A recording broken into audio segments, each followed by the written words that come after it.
Excuse me, ఏమైంది? Sir, Indian cricket team వస్తుంది.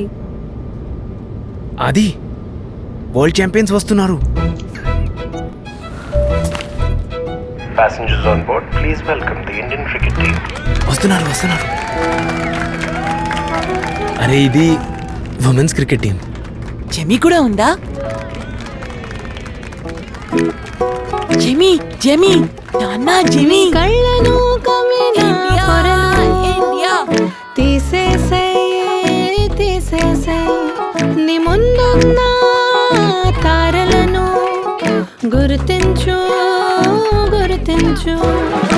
ఆలోచనలకు స్వేచ్ఛనివ్వు, ఆకాశమే వరల్డ్ ఛాంపియన్స్ తో చేయి కలుపుతావా? మన ఇండియన్ క్రికెట్ టీం మళ్ళీ వచ్చేసింది ప్రపంచాన్ని ఏలడానికి. ICC women's T20 world cup లో. అదే సైన్యం, అదే ఉత్సాహం.